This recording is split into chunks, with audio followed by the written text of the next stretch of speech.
G'day guys, goeiedag, my name is Wildkard, welcome back to my channel. Thank you for being here and watching my content and giving me the pleasure and privilege to talk about the greatest game in the world, rugby, and the Springboks versus Argentina. There's more rugby played in this game than any rugby match I have ever seen, okay? There has been, I don't know what else to say. There's so much rugby played in one game of rugby. I didn't even think it was possible to have so much rugby played in 80 minutes, but it happened. So you may be wondering, what are you talking about, okay? This game had 42 lineouts. I don't know how this happened. How is this possible, okay?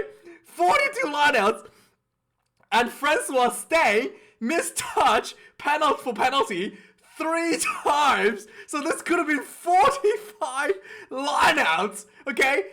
You can't play any more rugby in one game of rugby, okay? It's not possible. It's not possible to play any more rugby than 42 lineouts in 18 minutes, okay? I mean, this has to be a world record. This has to be a world record, okay? On top of that, there was 39 penalties.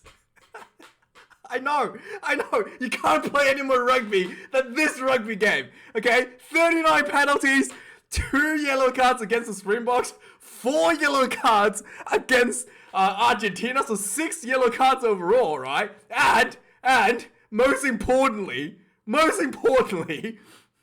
the greatest Australian of the weekend, Damon Murphy. I'm not joking. This is the actual profile of Super Rugby. It's just a photo of his mouth. This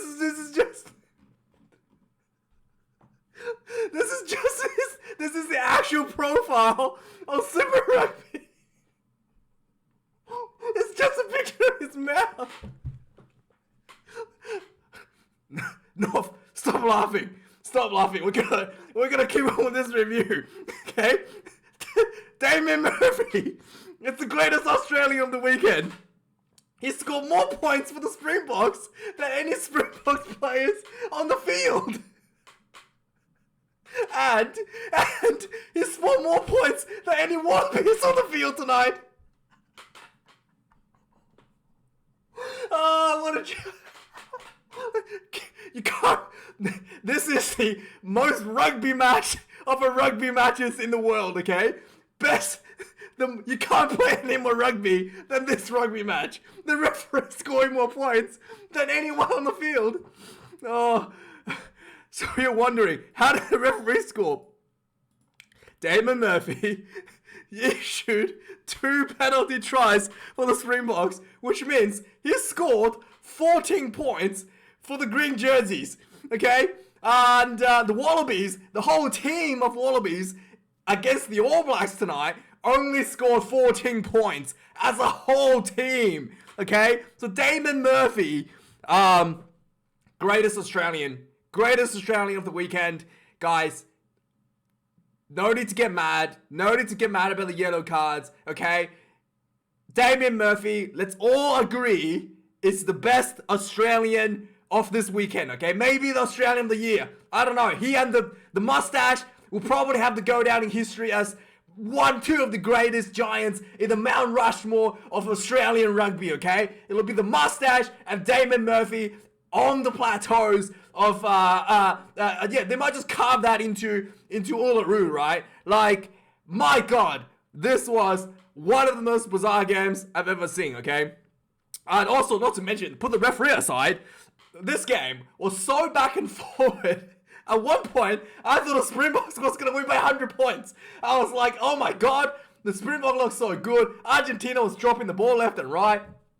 I was like, easy win for the Springboks. And at one point, maybe the Springboks thought they were going to win by 100 points too. Because Francois Stay, just before the end of the first half, decided to take a 55-meter, 55-meter goal, penalty goal. He slots it straight down the center. Even the commentators were confused, right? Joe Stransky, I think, what's his name? De Villiers, the former captain, was confused. They're like, why is he taking a penalty goal here? They need, points. They need tries to be the champion, to win the championship for New Zealand. They need score 38 points margin, right? Need a bonus point win and 38 points margin. Why are they kicking a penalty goal, a 55-meter penalty goal, whilst the Springboks had a yellow card, a yellow card advantage. So the Springboks was playing against 14 players. They decided to kick a 55-meter penalty. It was a great penalty. I was extremely happy to see that. I wanted to see that. I wanted to see Francois Steyn kick a 50-meter penalty, and it happened. So hey, maybe they heard my wish. Okay, I'm really, really, really happy to see this, but it made no sense. It made no sense other than the fact that they heard my wish. Okay, and Steyn goes, "We're gonna do this for Wildkard." He's watching us, and 55-meter penalty goal by Francois Steyn. Not to mention, outside of France, for some reason, right, Francois Steyn had 100% goal kicked 100% goals from the sideline, 55 meters out, right? Or no matter where you are on the field, he's able to slot these penalties, slot these conversions through, nice and easy. And then, it's time for him to kick for touch. He missed touch 3 times. I don't know how this is possible. He can kick a 55-meter penalty, dead center down the goal, and then he can't find touch repeatedly. It was so bad. Villaroo had to take over. Yeah, I know. Villaroo had to take over for touch fine. I don't know, it's like the touch line's too small. Like, it's not wide enough for him to kick the ball out for some reason, right? He just keeps missing the touch. Hilarious. And so this game, right, was pretty much an arm wrestle back and forward. Like, the Springboks, whenever they play the bomb squad, it's pretty obvious they try to put everything through the forwards as much as possible. I'm not sure if it's because they truly thinks that the 4-pack is just, their strategy they wanted to go through, or if they want to minimize injuries with the backs, because obviously they only got 2 backs reserves. Whatever the reason is, the Springboks kept everything, pretty much everything, close, and just used the forward to belt the Argentinians for the entire match, pretty much. The wingers, Marco Zola, Mapimpi, Kaden Moody, I think they probably touched the ball twice the whole game. Moody scored a try the second time he touched the ball, essentially. Not Moody. He set up Cody Alensa for a try, but they hardly ever touched the ball for the entire game. Damien Dialendi did get a lot of ball at center field. He was the crash option a lot for the Springboks. But the remainder of the back line really restricted the spreading the ball. Not too far from the rocks, 2 or 3 passes from the rocks. Max 3 passes from the rocks, max, and it was just crash balls from the Springboks. And obviously the play ball from the Springboks, everybody's expecting line out, more, penalty, line out, more, scrum, penalty. The scrummaging for the Springboks was super dominant. Francois Herbe really did the numbers on the Argentinian scrums. And in the second half, when Ox Unche came on and Vincent Koch, again, just absolutely destroying the Argentinian scrums again and again. I was very happy to see that. I thought those were more exciting than tries, to be honest. I was like, that's what I wanted to see. So, 2 tight head wins. Yeah, 2 tight head wins for the Springboks. And I was very impressed. Very, very impressed by that. And the lineouts was 50-50 at first for the Springboks, but then eventually it kind of settled in. The more starts to click into place. At the start, the Springboks ball was a little bit sketchy. There was one try that was denied by Eben Esbeth. He fed the ball back to Sia Khaleesi, and then he ripped it back out. So, and then he kind of turns around and scores the try, breaks off and scores the try from the line out more. And the referee said that he ripped it, but he on camera you can't actually see him ripping the ball out. It looked like he just had a hand on the ball all the time. He can't. Yeah, so it was a bit of a difficult call there for the referee. But regardless, the more did actually start look really, really good in the second half for the Springboks. Also, there was a yellow card against Eben Esbeth that was really, really questionable. I genuinely don't know how Damon Murphy came to the conclusion that Eben Esbeth had caused a dangerous play. So one of the Argentinian players was running, I think it was Boffelli, jumps up to catch the ball. Essentially, he trips over, he jumps up, and he goes one of his own players goes under his legs, and takes him out of the air, and he landed on his face, right? Which was a dangerous play. But the fact that it was his own player, it should have been just like played on, right? But looked at the replay, it looked like Eben Esmith got blocked by one of the Argentinian players. So Eben Esmith was just like, all right, I'm just going to push you out of the way, get out of my way, push him away. And he pushed the player into another Argentinian player, hardly touched him. And that other Argentinian player took out Boffelli in the air. And the referee deemed that was a dangerous play from Eben Esmith and issued a yellow card. So, yeah. Damon Murphy.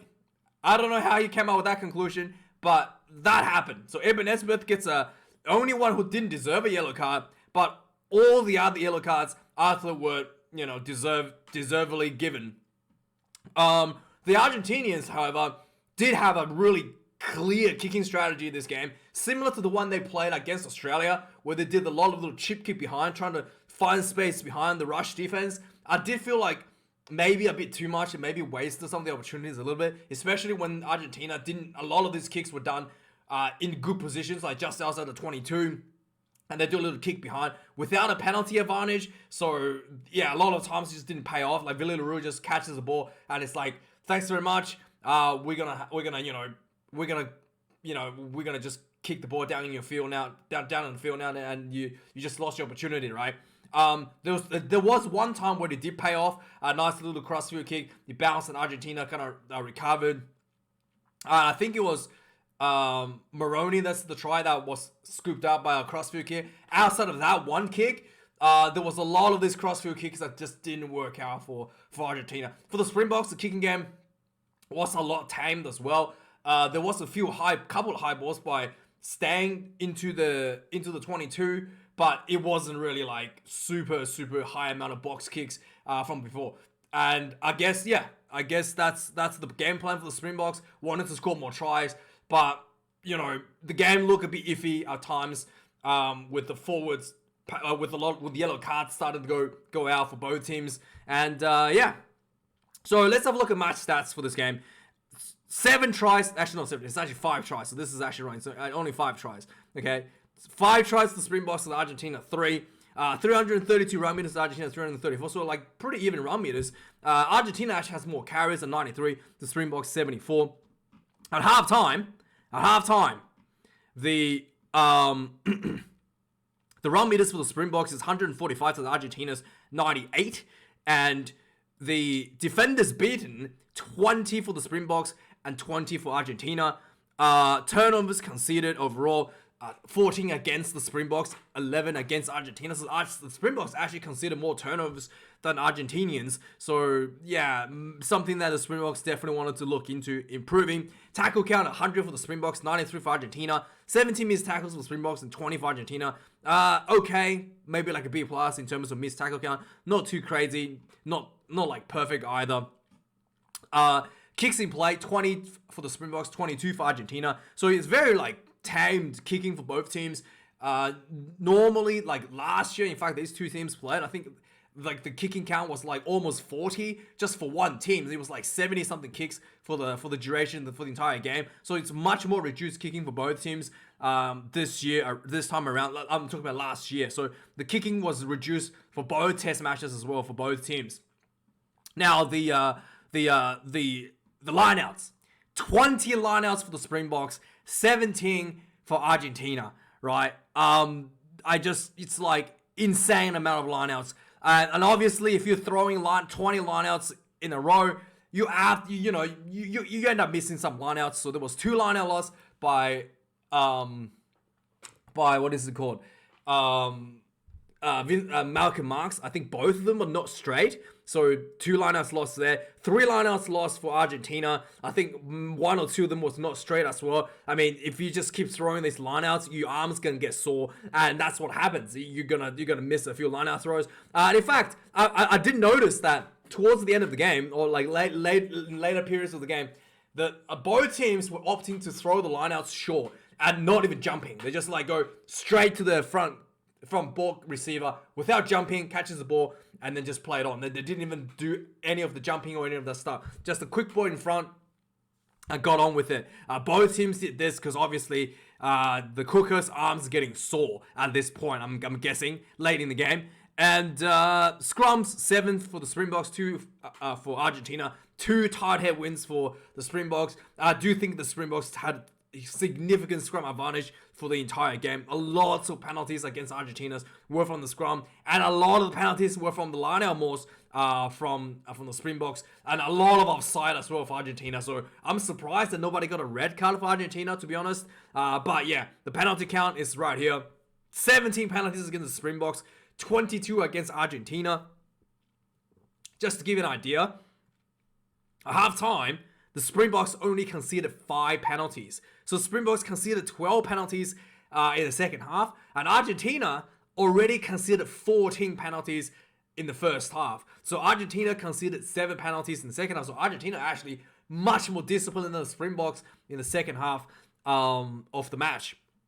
2 yellow cards against the Springboks, 4 against Argentina. Argentina also received 2 yellow cards in the first half to the Springboks 0. Yeah. Yeah. You can't play any more rugby than this rugby match. I'm telling you. Okay? This is a record-breaking match. Will go down in history as one of the best performances of an Australian referee ever. Ever. Okay? Full stop. Period. No discussions. So let's go through the recap. Did I miss anything? Nah, okay. Let's just recap the game, right? So basically the game kind of started off right away. Lavanini. How do you say his name? Lavanini? Thomas Lavanini, yeah. Gets a penalty right away for lifting the leg in the maul. So you look like the Argentinians realizing the maul is an issue, started using like the lift in the maul. He gets penalized right away. And I literally thought to myself, and I written down in notes here, is this guy going to get a yellow card today? He did get a yellow card. So, yeah. Immediately he gave it a penalty. I thought, well, he's probably going to get a yellow card. Francois Steyn gets the ball, misses a touch.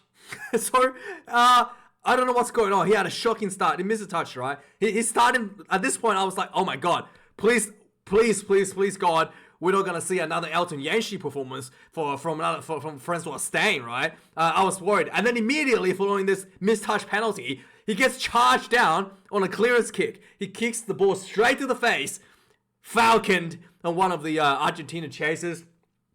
At this point, I was like, whoa, Steyn, you all right there, mate? Are you trying, hopefully, you're not trying to, out on the field, trying to do Elton Yancey's record for the worst performance of Springboks in 2022. But hey, let's carry on, right? 3 minutes in the game, the first scrum, it did look like quite even, but the Springboks was edging for a little bit. 5 minutes into the game, Willie LaRue drops the high ball, right? And I was like, oh man, Steyn is missing touch. Willie LaRue is dropping high balls. This started to look like the first test against Wales a little bit. It got me a little bit concerned. Right? The Argentina actually recovers this high ball. They carries through, and they got like 5 meters short on the trial line actually, so they look quite dangerous at this point. And again, 2 minutes later from this high ball, Willie LaRue was the Springboks trying to run the ball out of their own 22. Willie LaRue gets the ball. He runs out. He gets hit in the tackle. Drops the ball again. I was like, uh-oh. Oh, the 8th minute, the Springboks gets a scrum penalty. It's starting to look like the dominance from the scrummaging is starting to show for the Springboks. They spread the ball out wide. Pretty much the first time and the only time in the first half. Moody looked very dangerous on the sideline, did a bit of work. He did get tackled. The Springboks goes. The Springboks, yeah, there was no advantage. The Springboks goes back for the penalty at the scrum. They kick the ball out for a 22-meter line out. Goes for a more. Another penalty for lifting the legs again. And this was a different player, but still lifting players again for the in the maul. So the Springboks go for another line out. 5-meter line out this time. Didn't even jump, goes straight to Eben Nesbeth. The more, it looked like Eben Nesbeth had his hand on the ball and he passed to Siya Khaleesi, and then he picks the ball, just like rips it back out to his own hand, turns around, peels off the more, goes in for the try. Referee had a look, said there was no try, said Siya had taken possession away from Eben, and it's, you know, the thing is, it's difficult to see whether or not this actually occurred. It looked like Eben still had his hand like at least near proximity of the ball, whether he let it go or not. It looked like he was holding onto the ball, to be honest. So yeah, this was a no try, but you know, I thought this was a bit of a tough call there. On the 11th minute, Argentina gets caught offside again. Right in front for a free penalty for the Springboks. Did not take. They the Springboks go for another 5-meter line out. The more gets defended here. The Springboks tries to pick and go. Julian Montoya gets the textbook turnover of the breakdown, saves the Argentina from a try at 11 minutes into the game. On the 13th minute, another penalty against Argentina for offside, gets a team warning by the referee. Francois Steyn misses touch again. He kicks the ball out in goal, right? And then on the 14th minute, there was a 22-meter dropout, but so he misses touch in goal. Argentina has still a 22-meter dropout, and Argentina kicks the ball out on the full. I know. Springboks suddenly back into 22 inside the Argentina 22 for a scrum, right? Marcos Crema, the scrum was looked like the Springboks had a bit of dominance in the scrum. The ball goes out of the back. Marcos Crema breaks out scrum early, tackles Jaden Hendricks up before the ball came out. A referee says enough is enough. Yellow card to Marcos Crema on the 15th minute of the game. On the 16th minute, the Springboks goes for a line out around 10 minutes out from the sideline. The ball comes in. The Springboks just crash ball. Argentina gets caught offside again, gets another warning. And then the Springboks realize, obviously having a player advantage, they go for a center field scrum from this penalty, and the scrum just walked into the try line. Jasper Wiese puts his hand on the ball. Try time. This could have been a penalty try if the ball somehow popped out and Wiese didn't ground the ball properly. This would have been a penalty try for Damon Murphy. But hey, I'm so happy Wiese scored this. Not Murphy, okay? Damon Murphy was denied a try here because Wiese actually grounded the ball correctly. But this could have been a penalty try. On the 20th minute, Argentina gets a line out and they fail to throw in straight. Another scrum for the Springboks, obviously. Frans Malherbe absolutely destroys the scrum again. Gets another penalty for the Springboks. And Francois Steyn, for the third time in just over 20 minutes, misses touch. I know. The guy can kick like 80 meters and somehow misses touch 3 times in the first half. I was like, oh, dude, Elton Yangshies is holding your beer on the sideline then, is he? And on the 23rd minute, there was, what is it? Francois Steyn throws a missed pass, and the ball kind of gets dropped on the ground, and Argentina towed the ball behind, and Willie LaRue recovers this one, and I was like, oh boy, Steyn, are you honestly trying to make sure that Elton Yangshies is, are you trying to save his career here? Luckily, Willie LaRue was dove on by one of the Argentina chasers, so penalty gets him out of jail, right?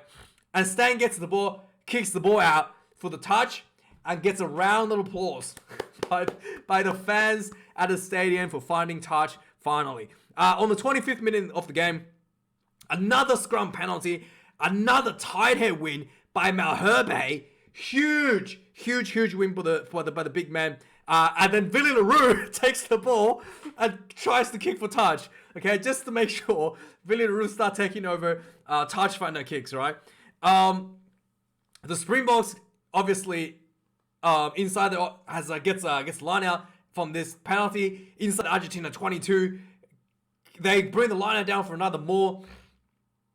Argentinian gets penalized for side entry. The number 6 from Argentina, what's his name? Gonzalez gets a yellow card. So 2 yellow cards already against Argentina before halftime. And then the Springboks goes for another maul on 20 following this. The maul didn't go through. So Hendrickson gets the ball. He runs. He's short. Gets tackled. Willie LaRue gets the ball. He runs in. He looked like he got hit high. And then he goes over the try line. And then he gets rolled, held up. He looked like a high tackle there. But referee said it was okay. So the Springboks did get another penalty out of this for legally collapsing the maul, I think. But anyway, they go for another line out, set up another maul. This time the maul kind of sets up. It looked a bit messy again.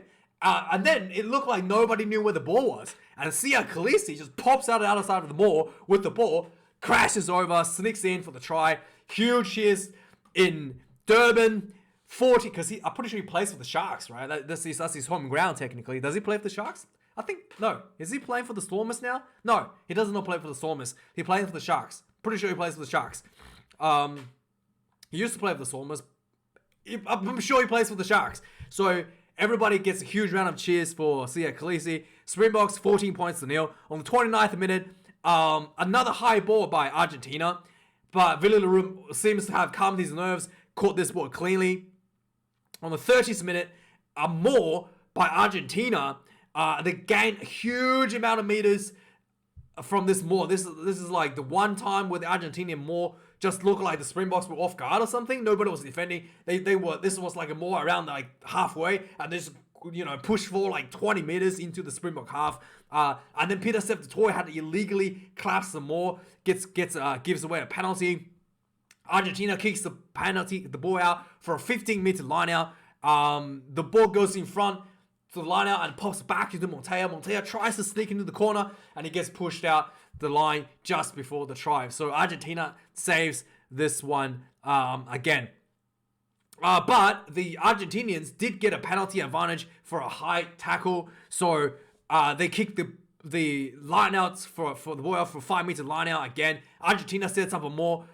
Didn't go through. The ball comes out a few phases later. Argentinian players runs into each other. Obstruction. Really poor execution here. A lot of Argentinian fans will be really disappointed by this. So after this penalty, Springboks gets kicked well for their own penalty. Ball throws in, not straight. So comedy of errors for both teams at this point. On the 30, and at this point, I also noted here, I'm realizing that Makazula Mapimpi has not touched the ball so far in the game, almost to the end of the first half. So 35 minutes into the game, Argentina attacks. Again, they just kicks the ball behind, and then there was no advantage, wasted opportunity inside the Springbok half. I was getting a bit annoyed by this kick. I was like, why didn't they do it? And then after this kick happened, Springboks gets a penalty, 55 meters from the goal line, and then they called in for Francois Steyn to kick the 55-meter penalty, with Argentina still having a yellow card in the bin. So everybody was confused. Joe Stransky was confused. De Villiers was confused. Everybody was confused because Argentina, because Springboks needs to score more tries for a bonus point win and needs 38 points difference to win the Rugby Championship. So yeah, so this decision was purely for fans, for fanfare. I think everybody wanted to see Steyn kick a long-range penalty, and they just have that bingo ticked off at all the bingo halls. Everybody has just ticked that off on their bingo sheets. 55-meter kick by Steyn. I think that's what it is. I honestly don't know why else they opted to kick this penalty. But I did scream at the top of my voice, "Goal!" after this penalty was kicked. So that was, I was really happy, regardless, okay? And by the way, I want to ask, why is there a huge black box at the end of the goal area for at Durban? What is that big box for? I really don't understand. Why is a huge black box that covers up a huge section of the seats? I don't know what that's for. So someone let me know what that is, because I couldn't quite figure that out. On the 38th minute, another missed Springboks lineout.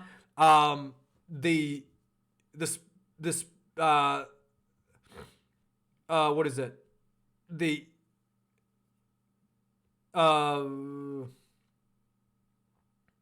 what happened here? So the Argentina actually scored here. So I'm trying to remember what happened here.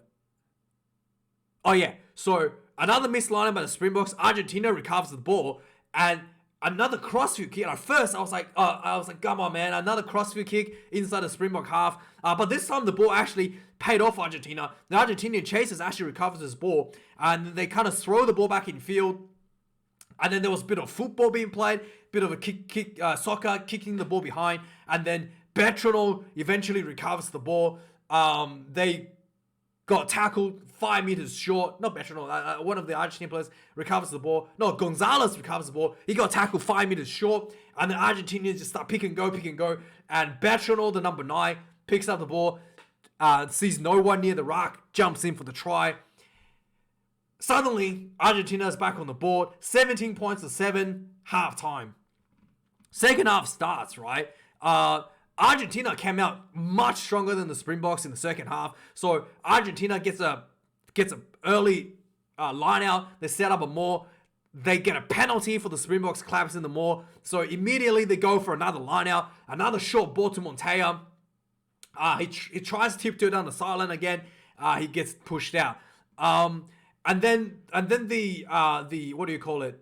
The Argentinians, once again, Correa gets the ball, does another kick behind, and then goes straight to Mapimpi, who recovers this ball. And I noted here, this is like the first time Mapimpi touched the ball because of a crossfield kind of kick behind by Carreras. So let me know.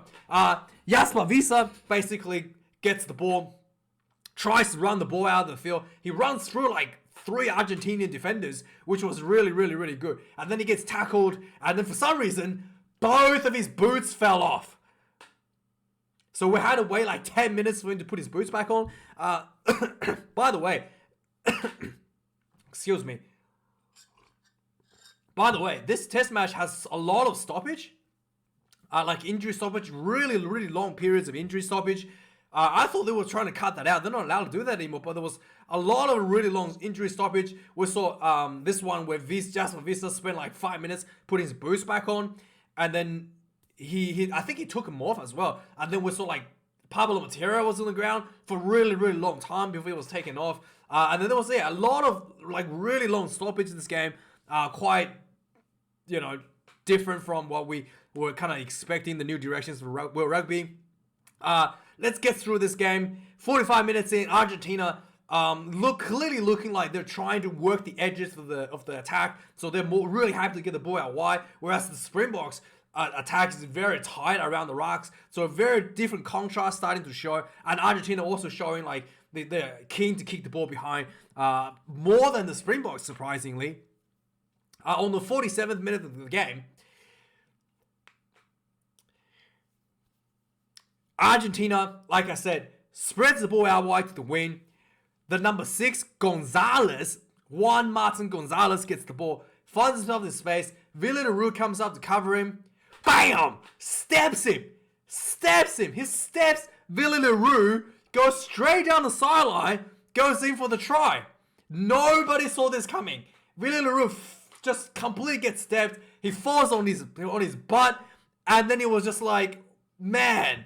He made Villarreal look so bad here, and he's a number 6, so he's a loose forward, not even like an agile winger or something. And Villarreal lets in a try. Suddenly the score is 17 points to 14, and it's looking like the what do you call it? The Durban nightmare might recur again for the Springboks. On the kickoff, the Springboks again the ball kind of looked like the Stang had kicked it, overcooked the kickoff, and it looked like the ball could just bounce out of dead, and this would have been a center field scrum. But the Argentinian player Gonzalez somehow tries to catch it, but then he realized the ball's going out, and then he didn't catch it, so the ball hits his chest and it bounced on the ground, and then he tries to pad the ball back in the field to play, which should have been a knock on. And then the ball rolls out. He passed the ball back in, but the ball kind of rolls out anyway. And the referee said this is a 22-meter dropout. When in reality, this should have been a 5-meter scrum for the Springboks. But anyway, that happened. So on the 54th minute, the Springboks gets himself on a position for a 10-meter line out. They set up a more, gets a penalty. The line out goes forward. And the referee immediately issues a penalty try. The number 12 on the Argentinian side gets a yellow card for illegally collapsing the maul. And on the 57th minute, the Argentina gets himself back in the Springbok side. They go for a 10-meter line out. The line out comes in. Didn't know that the maul didn't go anywhere. They crashed the ball with their loose forward. And then Vincent Koch gets on the field, fresh legs, recovers the ball for the Springboks and stops Argentinians from scoring. And then around the 58th minute, there was a high ball from the Springboks to the Argentinian fullback. Not fullback, to the Argentinian winger. What's his name? Emiliano Buffelli. He runs up, jumps up. He gets taken out in the air by his own player. And the referee, TMO, reviews this. And they said that Ibn Isbeth, who was chasing the ball, who bumps into the player that was illegally blocking him, and then he kind of pushes him forward, and that player gets pushed into another player, and that other player basically takes out Emiliano Buffelli in the air. And the referee deemed that this whole sequence of player bumping into each other was Ibn Esbeth's fault, and he gets a yellow card. I know. And then at this point, I was like, man, the Springboks might lose. What's going on here? On the 61st minute, the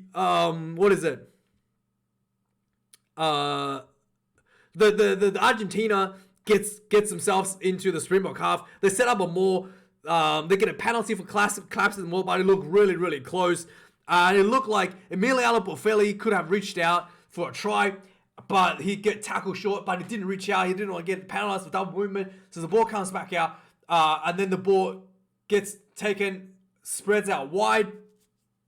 And then, what's his name? Martin, I think it was his name.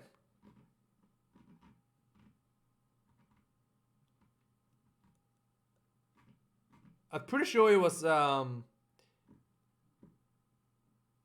Martin Gonzalez was, No, it wasn't him. What was it? 67, yeah. Wait, what? Wait. What happened here? Yeah, so, but they didn't, yeah, it looked like they could have gone out wide, but yeah, they didn't pass the ball. So it was really close for Argentina, but they got a penalty avalanche for collapsing the maul. They kick the ball out, go for another maul, and they got held up again on the try line. So the Springboks defuse the situation, they kicks the ball out, and they only went out just outside their own 22. So Argentina has another chance to attack just on the 22-meter mark. They set the ball up. Immediately, the Springboks gets penalized for side entry, and then Argentina in the maul. And the culprit was Faf de Klerk. So Faf de Klerk tries to sack the maul from a side entry, so he gets sent off with a yellow card after coming onto the field for like 30 seconds. He gets sent off for a yellow card. So the Argentinians goes for nuts. So now the Springboks has 2 players in the bin, right? At this point, I'm thinking that the Springboks could lose this game. Argentina kicks the ball out for another line out, another collapsing, and the referee warns the Springboks again. Luckily, he didn't give it another yellow card. So Argentina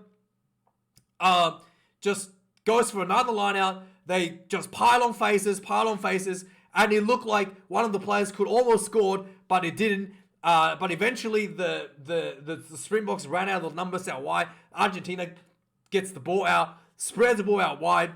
A huge wide ball pass to Moroni, who was wide open because Springboks is down to 13 players at this point. Goes in for the try. Suddenly, the score is 24 points to 21 with 13 minutes left on the clock. And it's starting to look like the Springboks might lose this one with still 2 players in the bin, right?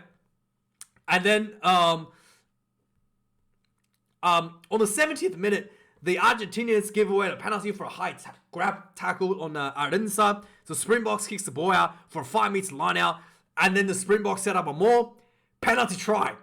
Joe Scarvey, the reserve prop sacks them all from us. Like, just so stupid. Like, so many penalties already given out. And yellow cards given out, sacking them all illegally. This guy runs in from the side, sacks them all. Very cynical. Right in front of the referee. Gets himself yellow carded and a penalty try. This was just stupid. This was absolutely stupid by Joe Scarvey, the reserve number 18 tight head prop. So suddenly the Springboks, the Argentina also loses another player in the bin. On the 74th minute, the Springboks packs a huge scrum. The Ox Inche, so obviously Argentina has to bring their number 3 back onto the field. He just gets destroyed by Ox Inche, gets another scrum penalty. 76th minute, Faf de Klerk is back onto the field. He gets a knock on in the ruck. Not the best day for him. And then immediately, following that, the Argentinians has another scrum. It looked like Argentina has collapsed the scrum illegally, and Faf went in to sack the halfback. He got caught offside for sacking the halfback too early. So yeah, this was a bit of a, it did look like the number 3 got destroyed from Argentina, got destroyed by Ox Inche. Again, he slipped down, but the referee just ignored it. And then the Springboks gets another opportunity for a scrum. They get the ball out. They try to spread the ball wide to Moody, who drops the ball. Another penalty for Argentina for just before around the 78th minute. Argentina gets the ball, realizing the time's running out, taps and go because the penalties because the Francois Staines 55-minute penalty goal plus that penalty try has put Argentina more than 2 tries away, more than 1 try, it's 10 points behind. So that 3 points might have been more important than we think, right? But anyway, so suddenly Argentina has to try to chase this try. So they tap and go.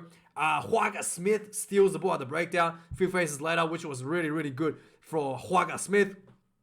And finally, just before full time, the Springboks gets the ball inside the Argentina half. They just finally, basically for the first time for the game, they spread the ball out wide, utilizing the full width of the field. Staines spreads the ball to, I think it was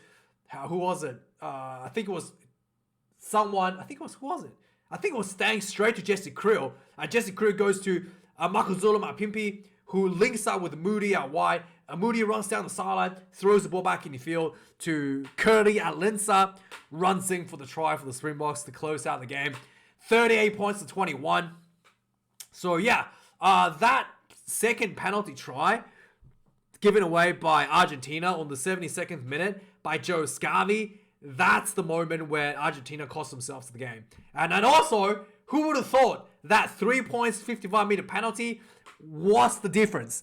Was the major difference for Argentina, for the Springboks to hold on to the lead, because it caused the Argentinians to take quick taps instead of setting up the line out because they were, too far behind and they were running out of time to set up a line out. So turns out that 3 points was more important than you'd expect. So yeah, thanks for watching, guys. I do appreciate you being here, whether you watch this video for 5 minutes, 10 minutes, 100 minutes, 3 times a day, whatever. Appreciate it. And like, comment, and subscribe. Thanks for watching. And see you guys next week for the news. And we'll get a bit of break before the autumn international tests come up. But stay tuned. Will be more rugby coming up. And have a good week. Cheers.